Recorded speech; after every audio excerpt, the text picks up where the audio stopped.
செது ஐஸ்வர்யாவை அறைந்தார். ஐஸ்வர்யா அதிர்ச்சி அடைந்தார். ஆம் நண்பர்களே, சீரியலின் எபிசோடு மிகவும் பரபரப்பாக மாறியுள்ளது. இதில் நீங்கள் அனைவரும் பார்க்க போவது என்னவென்றால், இப்போது செது ஐஸ்வர்யாவை அறையப் போகிறார். ஆனால் நண்பர்களே, இது எப்படி நடக்கிறது என்று நீங்கள் யோசித்து இருப்பீர்கள். செது எப்படி ஐஸ்வர்யாவை அறைய முடியும்? அதைத்தான் இப்போது உங்களுக்கு விளக்குகிறோம். நண்பர்களே, உங்களுக்கே தெரியும், தமிழ் செல்வியின் கையில் இருக்கும் குழந்தை அழுகிறது. அப்போது செதுவிடம் இருக்கும் குழந்தையின் முகத்தை காட்டியவுடன் அது மகிழ்ச்சியாகி அழுவதை நிறுத்திவிடுகிறது. செதுவிடம் இருக்கும் குழந்தை தமிழ் செல்வியின் குழந்தையின் முகத்தை பார்த்தவுடன் அழுவதை நிறுத்திவிடுகிறது. ஆனால் நண்பர்களே, இந்த விஷயம் ஐஸ்வர்யாவுக்கு பிடிக்கவில்லை. அவள், உனக்கு தமிழ் செல்வியுடன் எந்த தொடர்பும் இருக்கக்கூடாது என்று சொல்கிறாள். அதன் பிறகு நண்பர்களே, செது மிகவும் கோபம் அடைகிறார். ஏனெனில் அவருக்கு ஐஸ்வர்யா மீது மிகவும் கோபம் வருகிறது.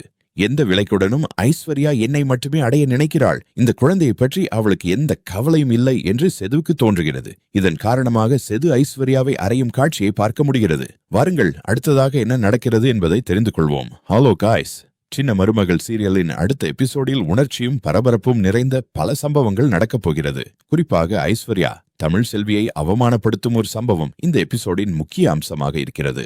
என்ன நடந்தது, ஏன் அப்படி நடந்தது என்பதை முழுமையாக பார்க்கலாம். தமிழ் செல்வியும் சேதுவும் ஏற்கனவே ஒரு விஷயத்தை பற்றி பேசிக் கொண்டிருந்தார்கள். அதாவது, அழகர் அழும்போது மீனாட்சியின் முகத்தை காட்டினால் உடனே அமைதியாகி விடுவான். அதேபோல் மீனாட்சி அழும்போது அழகரின் முகத்தை பார்த்தால் அவளும் சிரித்து விடுவாள். இந்த விஷயத்தை முதலில் கவனித்தது சேதுதான். அதை தமிழ் செல்வியிடம் கூறிய பிறகு இருவரும் குழந்தைகள் அமைதியாக இருக்க இதையே தொடர்ந்து செய்யலாம் என்று முடிவு செய்திருந்தார்கள். இதற்கு முன்பும் இந்த முறையை பயன்படுத்தி குழந்தைகளை சமாதானப்படுத்திய அனுபவம் அவர்களுக்கு இருந்தது. இந்த விஷயம் ஐஸ்வர்யாவுக்கும் தெரிந்திருந்தாலும் அதை பற்றி அவள் எதுவும் பேசாமல் சரியான நேரத்திற்காக காத்திருந்தாள். அந்த நேரம் விரைவிலேயே வந்துவிட்டது. தமிழ் செல்வி சேதுவை பார்க்க வேண்டும் என்ற ஆசையில் அவன் வீட்டிற்கு வந்திருந்தாள். ஆனால் வெளியில் மட்டும் அழகரை பார்க்கத்தான் வந்தேன் என்று கூறிவிட்டு குழந்தையை பார்த்து மகிழ்ச்சியாக திரும்பிச் செல்கிறாள். அதன் பிறகு மீனாட்சி வீட்டிற்கு வந்ததும் குழந்தை தொடர்ந்து அழ ஆரம்பிக்கிறது. எவ்வளவு சமாதானப்படுத்தினாலும் அழுகையை நிறுத்த முடியவில்லை. அப்போது தமிழ் செல்விக்கு சேது சொன்ன விஷயம் நினைவுக்கு வருகிறது. அழகரின் முகத்தை காட்டினால் மீனாட்சி அமைதியாகி விடுவாள் என்று நினைத்தவள் உடனே சேதுவிற்கு போன் செய்கிறாள். ஆனால் அந்த நேரத்தில் சேது வீட்டில் இல்லை. ஐஸ்வர்யாவை அழைத்துக் கொண்டு வெளியே சென்றிருந்தான். இதை பற்றி தமிழ் செல்விக்கு எந்த தகவலும் தெரியாது. தமிழ் செல்வி பலமுறை முயற்சி செய்து குழந்தையை தூங்க வைக்க முயற்சிக்கிறாள். ஆனால் எந்த முயற்சியும் பலிக்கவில்லை. கடைசியில் சேதுவுக்கு போன் செய்வதே ஒரே வழி என்று நினைத்து அழைக்கிறாள். ஆனால் அந்த போனை எடுத்தது சேது இல்லை, ஐஸ்வர்யா தான். போனை எடுத்த ஐஸ்வர்யா யார் பேசுறது என்று தெரிந்தும் தெரியாதது போல கேட்கிறாள். தமிழ் செல்வி தன்னை அறிமுகப்படுத்தியதும், இந்த நேரத்தில் எதற்காக போன் பண்ணியிருக்கீங்க என்று குளிர்ச்சியான குரலில் கேட்கிறாள். தமிழ் செல்வி மிகவும் அமைதியாக, மீனாட்சி ரொம்ப அழுறா, அதனால அழகரோட முகத்தை கொஞ்சம் காட்ட முடியுமா என்று கேட்கிறாள். அதை கேட்ட ஐஸ்வர்யா வேண்டுமென்றே, அழகர் இங்க இல்ல, நாங்க வெளியே வந்திருக்கோம், இப்போ ஷாப்பிங் போக போறோம், அதனால இப்போ முகம் காட்ட முடியாது. எத்தனை நாளைக்குத்தான் இப்படியே போன் பண்ணிக்கிட்டே இருப்பீங்க? குழந்தைய வேற வழியில சமாதானப்படுத்த கத்துக்கோங்க என்று சொல்லிவிட்டு எந்த பதிலும் கேட்காமல் போனை வைத்து விடுகிறாள். இந்த பதில் தமிழ் செல்வியின் மனதை மிகவும் காயப்படுத்துகிறது.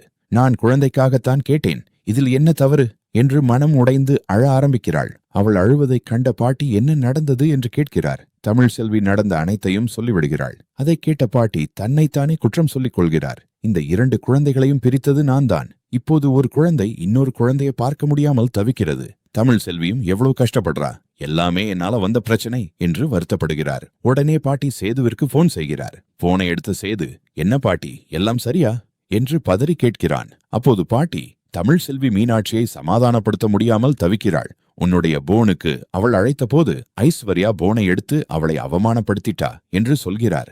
இதை கேட்ட சேதுவிற்கு கடும் கோபம் வருகிறது. உடனே ஐஸ்வர்யாவிடம் சென்று, என்னோட போனை நீ எதுக்கு எடுத்து பேசின? அவங்க எனக்குத்தானே போன் பண்ணியிருந்தாங்க.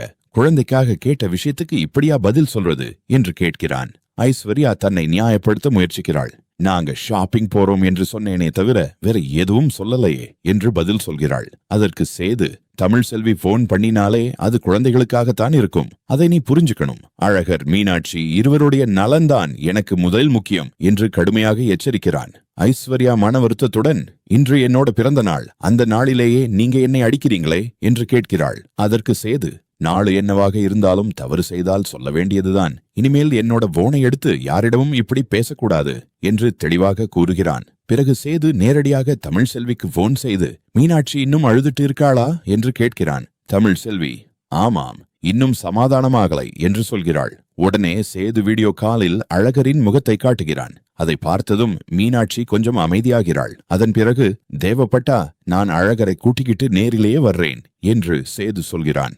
ஆனால் தமிழ் செல்வி அதெல்லாம் வேண்டாம், இப்போ சரியாகிடுச்சு என்று மறுக்கிறாள். இதற்கிடையில் ஐஸ்வர்யா மனதில் பெரிய வருத்தம் உருவாகிறது.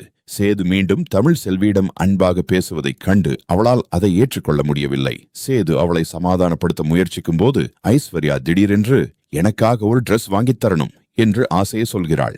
நேரம் மிகவும் ஆகிவிட்டது என்று சேது சொன்னாலும் அவள் விடாமல் வற்புறுத்துகிறாள். கடைசியில் சாலையோரத்தில் திறந்திருந்த ஒரு கடையில் இருந்து ஒரு அழகான சல்வாரை வாங்கிக் கொடுக்கிறான். அதை வாங்கிய ஐஸ்வர்யா மிகவும் மகிழ்ச்சி அடைகிறாள்.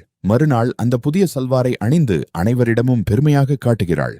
பாருங்க, சேது மாமா எனக்காக வாங்கி கொடுத்தது என்று மகிழ்ச்சியாகச் சொல்கிறாள். ஆனால் அதற்கு ராஜாங்கத்தின் தங்கை, அதில் பெருமை எதுவும் இல்லை, நீ கேட்டதால் தான் வாங்கி கொடுத்தார். ஆனால் தமிழ் செல்விக்கு எதுவும் கேட்காமலே அவர் வாங்கித் தருவார், அதுதான் உண்மையான பாசம் என்று கூறிவிடுகிறாள். இந்த வார்த்தைகள் ஐஸ்வர்யாவை மீண்டும் சிந்திக்க வைக்கிறது. உடனே சேதுவிடம் சென்று, எல்லாரும் நீங்க தமிழ் செல்வியைத்தான் அதிகமா நேசிக்கிறீங்கன்னு சொல்றாங்க, அது உண்மையா என்று கேட்கிறாள். சேது அமைதியாக, நான் யாரையும் வெறுக்கவில்லை, இப்போ என்னோட முழு கவலையும் குழந்தைகளுக்காகத்தான், அதைத்தான் முதலில் புரிஞ்சுக்கோ என்று சொல்கிறான். இதற்கிடையில் தமிழ் செல்வி தனது அம்மாவின் கடைக்கு செல்கிறாள்.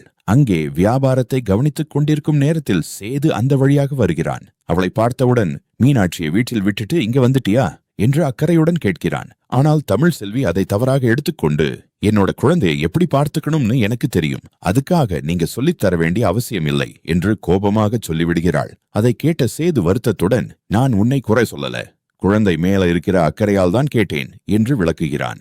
இதையெல்லாம் பார்த்த பாட்டி, நீங்க இருவரும் இப்படி சண்டை போட்டுக்கிட்டு இருந்தா பிரச்சனை இன்னும் பெருசாகிடும் என்று சமாதானப்படுத்த முயற்சிக்கிறார். பின்னர் பாட்டி வீட்டிற்கு வருமாறு சேது அழைக்கிறான். ஆனால் பாட்டி, நான் இங்கேயே இருப்பேன், என்னை யாரும் வெறுக்கல, நான் செய்த முடிவுதான் எல்லாருக்கும் பிடிக்கல என்று அமைதியாக பதில் சொல்கிறார். அதன் பிறகு பாட்டி மீனாட்சியை பார்க்க வேண்டும் என்று ஆசைப்படுகிறார். தமிழ் செல்வியும் எந்த தயக்கமும் இல்லாமல் அவரை வீட்டிற்கு அழைத்துச் சென்று குழந்தையை பார்க்க அனுமதிக்கிறாள். அதே நேரத்தில் ஐஸ்வர்யா சேதுவிற்கு மீண்டும் போன் செய்கிறாள். சேது, நான் மீனாட்சியை பார்க்க வந்திருக்கேன், அவ எவ்வளவு சந்தோஷமா விளையாடுறாள்னு பாரு என்று மகிழ்ச்சியாக சொல்கிறான். இந்த ஒரு பதிலே ஐஸ்வர்யாவின் மனதில் மீண்டும் பொறாமையை அதிகப்படுத்துகிறது.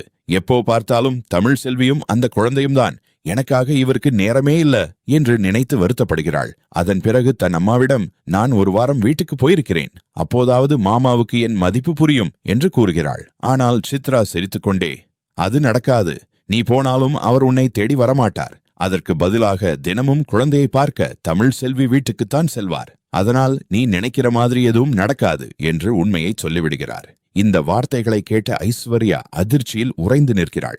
இனி அவள் என்ன முடிவு எடுக்கப் போகிறாள்? சேது மற்றும் தமிழ் செல்வியின் உறவு இன்னும் நெருக்கமாகுமா? ஐஸ்வர்யா தனது தவறை உணர்வாளா? இந்த எல்லா கேள்விகளுக்கும் வரப்போகும் எபிசோடுகளில் பதில் கிடைக்கப் போகிறது. அதனால் அடுத்த அப்டேட்டை மிஸ் பண்ணாமல் கண்டிப்பாக பார்த்துக் கொள்ளுங்கள். அப்படின்னா நண்பர்களே, இன்றைய அப்டேட் உங்களுக்கு எப்படி இருந்தது? இந்த அப்டேட் உங்களுக்கு பிடித்திருந்தால் எங்கள் ஜி அப்டேட் லைட் சேனலை கண்டிப்பாக சப்ஸ்கிரைப் செய்து கொள்ளுங்கள். இது போன்ற அப்டேட்களை தொடர்ந்து பார்க்க. ஏனென்றால் இந்த சேனல் உங்களுக்கு பிடித்த சீரியல்களின் அப்டேட்களை நான் எப்போதும் தொடர்ந்து பதிவேற்றம் செய்து கொண்டிருக்கிறேன். Thank you so much.